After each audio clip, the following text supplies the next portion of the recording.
dalam satu riwayat hadis Nabi SAW,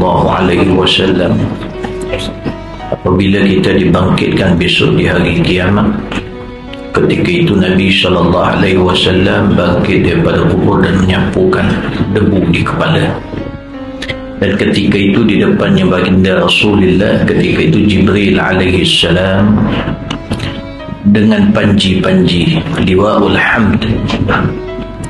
Dalam Bukhari menyebutkan, iaitu di depan Nabi SAW Jibril memegang liwa'ul hamd. Ketika itu perkara yang pertama Nabi tanya kepada Jibril alaihissalam, absyirni, berikan aku berita gembira wahai Jibril. Maka Jibril mengatakan, berita gembiramu di depanmu, iaitu aku.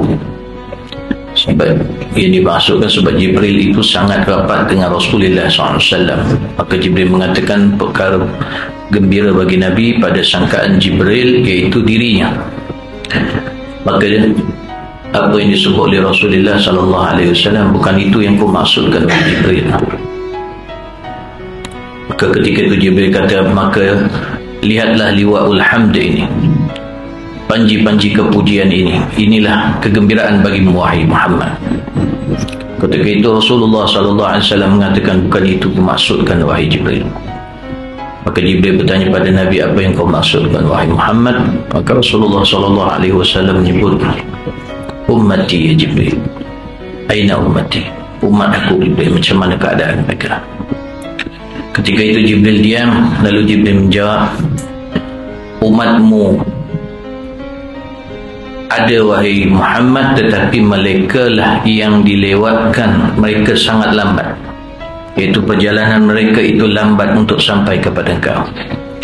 Para ulama menyebutkan hadis ini membawa maksud bahawa di hari kiamat nanti kesedihan bagi Nabi SAW, iaitu umat dia lambat berjalan untuk sampai kepada Rasulullah SAW.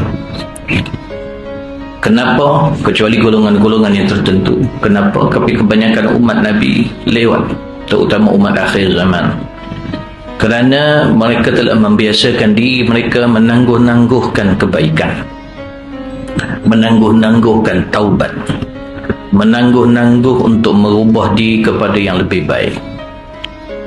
Maka dengan sebab itulah mereka itu lewat sampai kepada Rasulullah SAW. Rasulullah SAW sentiasa memikirkan umat dia. Begitu ya para ulama. Dan Nabi SAW insanun kamil, manusia yang sempurna. Manakala selain daripada Nabi SAW dan para anbiya, maka di kalangan para ulama, maka mereka manusia biasa dan tidak sempurna.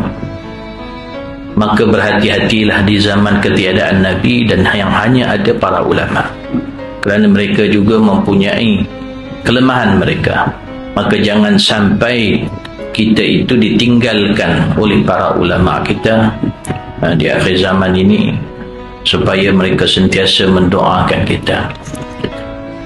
Maka usahalah dengan usaha yang luar biasa